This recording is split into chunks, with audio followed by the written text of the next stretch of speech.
والصلاة والسلام على رسوله الكريم وعلى آله وصحبه وأهل بيته أجمعين। বাংলাদেশ জামাত ইসলামী ঢাকা মহানগরীর দক্ষিণ শাখা কর্তৃক আয়োজিত প্রিয় বাংলাদেশের ৫৪তম স্বাধীনতা দিবসের প্রাক্কালে বিজয় মিছিল পূর্ব এই সমাবেশের সম্মানিত সভাপতি, মহানগরী দক্ষিণের সম্মানিত আমির, কেন্দ্রীয় নির্বাহী পরিষদের অন্যতম সদস্য জননেতা জনাব নুরুল ইসলাম বুলবুল, মঞ্চে বসা বাংলাদেশ জামাতে ইসলামীর অন্যতম নির্বাহী পরিষদ সদস্য বিশিষ্ট আলেমে দ্বীন জনাব AHM আব্দুল হালিম, মঞ্চে বসা মহানগরীর সম্মানিত নেতৃবৃন্দ, আমার সামনে উপস্থিত বাংলাদেশের লাল সবুজ পতাকা মাথায় নিয়ে আজকে যারা হাজির হয়েছেন প্রিয় জনগণ, আমি আপনাদের সকলকে বিজয় দিবসের শুভেচ্ছা জানাচ্ছি। ওই সমস্ত ভাই বোনদেরকে যারা শুধু দেশে নয় বিদেশে থেকে আমাদের হারিয়ে যাওয়া, ছিনতাই হয়ে যাওয়া এই বিজয়কে ফিরিয়ে এনে জনগণের কাছে উপহার দেওয়ার জন্য সমানতালে ৫৪টি বছর বিশেষভাবে গত ১৫.৫ বছর লড়াই করেছেন, আমি সমস্ত যোদ্ধাদেরকে আজকে বিজয় দিবসের শুভেচ্ছা জানাচ্ছি। গভীর কৃতজ্ঞতা জ্ঞাপন করছি যারা ৭১ সালের রণাঙ্গনে বুক চিতিয়ে যুদ্ধ করেছিলেন, জীবন দিয়েছেন, বঙ্গত্ব বরণ করেছেন, লড়াই করে সেদিন বিজয় উপহার দেওয়ার জন্য যারা ঘর থেকে বের হয়ে এক এক করে ৯.৫ মাস যারা রণাঙ্গনে ছিলেন, আমি তাদের সকলের প্রতি গভীর কৃতজ্ঞতা জানাচ্ছি।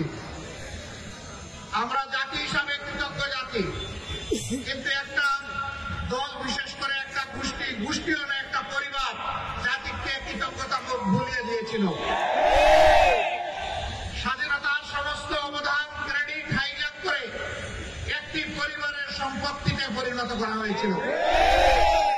বাংলাদেশকে তারা তাদের জমিদারি মনে করে নিয়েছিল, জনগণকে তারা তাদের প্রজা এবং ভাড়াটিয়া বানিয়েছিল, আমাদের সন্তানদের মুখের গ্রাস কেড়ে নিয়েছিল, মেধাকে পায়ের তলে দলন করে ক্যাডার ভিত্তিক বাংলাদেশে গঠন করার চেষ্টা করেছিল। সম্মানিত ভাই ও বন্ধুগণ, এরকম একটি বিজয় দিবস আজকে জনগণের মাথায় মাথায় লাল এবং সবুজের টুপি। এই সবুজ হচ্ছে বাংলাদেশের সবুজ জমিন, লাল হচ্ছে আমাদের শহীদদের রক্ত। এটা সূর্যের চেয়েও দামি। এই রক্ত দেওয়া শুরু করেছিল এই জাতি ৪৭ সালে, তখন থেকে রক্ত দিয়ে ২৪-এর ৫ আগস্ট পর্যন্ত এই রক্ত দেওয়া অব্যাহত হয়েছিল। দুঃখের বিষয়, ৪৭-এর পরেও জাতির স্বাধীনতার সুফল ভোগ করতে পারেনি। আবার ৭১-এর পরেও জাতির স্বাধীনতা হাইজ্যাক হয়ে গিয়েছিল। আজ পর্যন্ত কোন জবাব নাই এই জাতির সামনে। কেন সেদিন মুক্তিযুদ্ধের সর্বাধিনায়ক পাকিস্তানি আর্মির আত্মসমর্পণ অনুষ্ঠানে থাকতে পারলেন না? কেন তাকে পদে পদে অপমানিত করা হয়েছে? কেন তার স্বীকৃতি নেই? কেন যিনি স্বাধীনতার ঘোষণা দিয়েছিলেন জিয়াউর রহমান সাহেব, তার স্বীকৃতি নেই? তারা সকলের অবদানকে ম্লান করে, আমি আগেই বলেছি, একটা পরিবারের সম্পদে পরিণত করেছিল বাংলাদেশের স্বাধীনতাকে। মুক্তিযুদ্ধের চেতনার নামে তারা জাতিকে শোষণ করেছে, ধোঁকা দিয়েছে, জাতির উপর জুলুম করেছে, জাতির অধিকার কেড়ে নিয়েছে, জাতিকে দাসে পরিণত করেছে। বিশেষভাবে অভিনন্দন জানাই। যে লড়াই শুরু হয়েছিল ৭২ সাল থেকে সত্যিকারের স্বাধীনতার সুফল ভোগ করার জন্য, জনগণের হাতে স্বাধীনতার সুফল তুলে দেওয়ার জন্য, সেই লড়াইয়ের একটা পর্ব সমাপ্ত হয়েছে ২৪-এর ৫ই আগস্ট। এই ২৪-এর লড়াইয়েও জনগণকে নিজ দেশের স্বৈর শাসকের হাতে জীবন দিতে হয়েছে। তারা জনগণের জীবনকে পাত্তাই দেয়নি। গুলি করেছে মাটি থেকে, গুলি করেছে আকাশ থেকে। গুলি করে জনগণের মুখ ঝাঁঝরা করে দিয়েছে। এই লড়াইয়ের প্রতীক হচ্ছে শহীদ আবু সাঈদ। হাতের মধ্যে কোনো আগ্নেয়াস্ত্র ছিল না, বোমা ছিল না, ককটেল ছিল না, খালি হাতে আরেক হাতে রাবারের একটা স্টিক নিয়ে এসে দাঁড়িয়েছিল। সে বলেছিল, বুকের ভিতরে তুমুল ঝড়, বুক কেটেছি, গুলি কর। সেই জ্বরটা কি ছিল? সেই জ্বর কি একা তার ছিল? নিশ্চয়ই না। বাংলাদেশের অধিকার কেড়ে নিয়ে, জনগণের অধিকার কেড়ে নিয়ে, জনগণকে যে দাসে পরিণত করেছিল, সেই ঝড় তার বুকের মধ্যে ছিল। এত রক্ত, এত ত্যাগ, এরপরে আমরা যেটাকে বলা হচ্ছে দ্বিতীয় স্বাধীনতা, এই স্বাধীনতার প্রতি সম্মান দেখানো এখন আমাদের নাগরিক এবং জাতীয় দায়িত্ব। জীবন দিয়ে যারা বিদায় নিয়েছে তারাও আমাদের জাতীয় বীর। এই লড়াইয়ের ময়দানে দেশে বিদেশে যারা শহীদ হয়েছে তারাও আমাদের জাতীয় বীর। আমরা জাতীয় বীর দেখে আমাদের উচ্চ শিখরে রেখে তাদেরকে আমরা সম্মান জানাতে চাই। জাতীয় বীরদের এই অবদান কোন ব্যক্তি, কোন পরিবার, কোন গোষ্ঠী, কোন দলের কোন দৃষ্টির সামনে এটা যেন হারিয়ে না যায়। বাংলাদেশের জনগণকে পাহারা দিতে হবে। আপনারা পাহারা দিতে পারবেন? কোনটা? 365 দিন, বছরের পর বছর, যুগের পর যুগ, শতাব্দীর পর শতাব্দী, তার জন্য আমাদেরকে তৈরি হতে হবে ইনশাআল্লাহ। আজকের এই র্যালি থেকে আমরা জানিয়ে দিতে চাই, বারবার বুকে রক্ত দিয়ে যে জাতির স্বাধীনতা আনতে পারে, সেই জাতির সন্তানেরা আর এই স্বাধীনতা কাউকে আর ছিনতাই করতে দেবে না ইনশাআল্লাহ। আমরা সবাইকে ধৈর্যের সাথে বাংলাদেশ গঠনে অবদান রাখার জন্য অনুরোধ জানাবো। কাউকে যেন কোনো অস্থিরতা পেয়ে না বসে। আমরা পরিষ্কার বলে দিয়েছি, 15.5 বছরে কিছু আবর্জনা, কিছু জঞ্জাল তৈরি হয়েছে, সেই জঞ্জাল পরিষ্কার করতে হবে। নির্বাচনের সুষ্ঠু পরিবেশ নিশ্চিত করতে হবে। জনগণের ভোটার তালিকা শুদ্ধ এবং সুস্থ করতে হবে। দেশের জনগণের করতে হবে। বিদেশে আমাদের প্রবাসীরা যারা আছে তাদেরও এই তালিকায় অন্তর্ভুক্ত করে আগামী নির্বাচন হবে ইনশাআল্লাহ। একজন নাগরিক ভোটার তালিকা থেকে বাদ পড়ুক, আমরা এটা চাই না। এর জন্য যা করে দরকার সরকারকে তাই করতে হবে। এই উদ্যোগ নেওয়া প্রয়োজন, নির্বাচন কমিশনকে সেই উদ্যোগ নিতে হবে। এই উদ্যোগে আমরা কোনো ব্যতিক্রম, কোনো শিথিলতা আমরা বরদাস্ত করবো না। ঘরে ঘরে জনগণে গিয়ে এই তালিকাকে নিশ্চিত করতে হবে। যারা চুরি করে ভুয়া ভোটার হয়েছে, একাধিক জায়গায় ভোটার হয়েছে, তাদেরকে এখান থেকে পাক সাফ করে ফেলতে হবে। যারা দুটা দিয়ে একাধিক জায়গায় ভোটার হয়েছে, ওরা আদৌ ভোটারের যোগ্য কিনা সেই সিদ্ধান্ত নিতে হবে। সম্মানিত দেশবাসী, আজকে কথা বলার দিন নয়, আজকে আল্লাহ তাআলা শুকরিয়া আদায় করার দিন। এই পল্টনেই আজ থেকে কয়েক বছর আগে, 2 দশকের অধিক সময় আগে, আল্লাহর কিছু বান্দাকে বড় নির্মমভাবে হত্যা করা হয়েছে।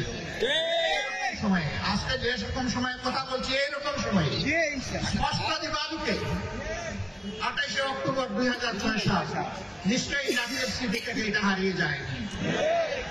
সেই দিন বাংলাদেশ পথ হারিয়েছিল।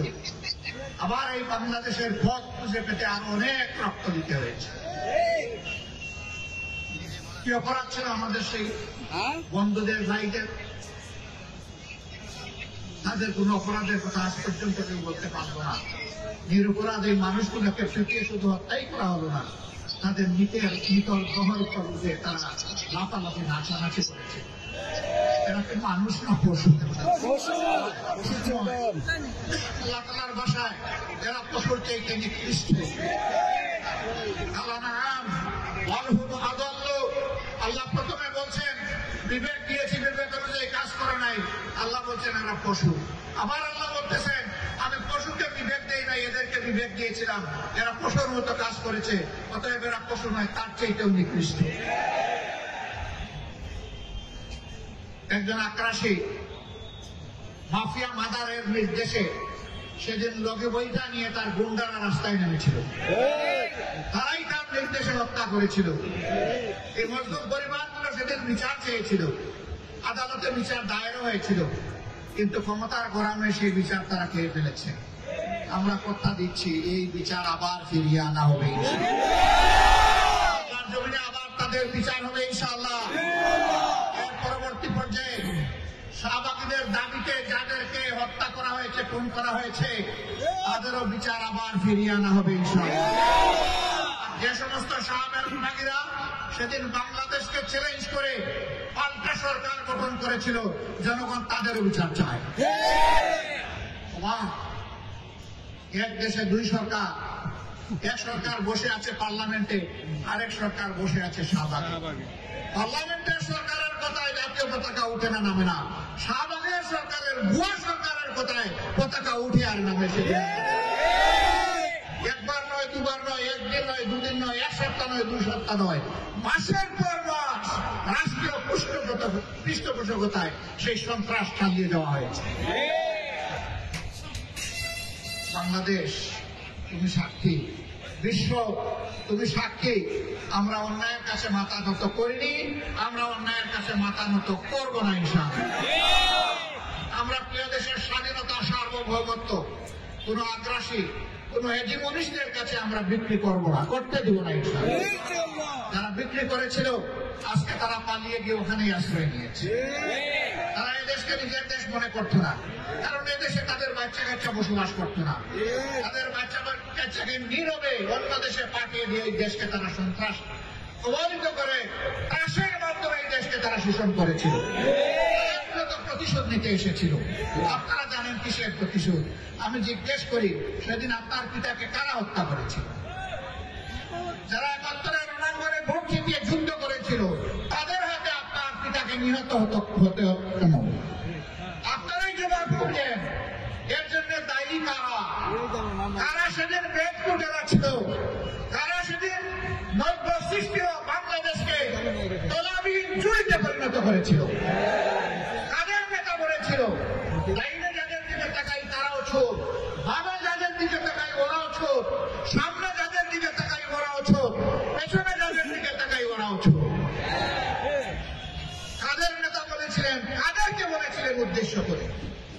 সেই জবাব আজকে তাদেরকে খুঁজতে হবে। তাদের প্রতিশোধ জনগণের উপর নয়, প্রতিশোধ নেন আপনাদের অপকর্ম সংগঠনকারীদের উপর। আশ্চর্য বিষয়, তারা বাংলাদেশটাকে টুকরা টুকরা করে বিভক্ত করে হানাহানি হিংসা রাজত্ব কায়েম করে পালিয়ে গিয়ে এখনো বাংলাদেশকে তারা স্থির থাকতে দেন না। তারা মাঝে মধ্যে ফোনা তুলে ফুসফাস করার চেষ্টা করেন। যেই জাতি আপনাদেরকে উচিত শিক্ষা দিয়ে তাড়াতে পেরেছে, সেই জাতি আপনাদের ফোনাও একদম গুঁড়া করে দিতে পারে। এটা মনে রাখবেন। এই দেশে যোদ্ধা 2 লাখ 4 লাখ নয়, এই দেশে যোদ্ধা মিনিমাম 10 কোটি।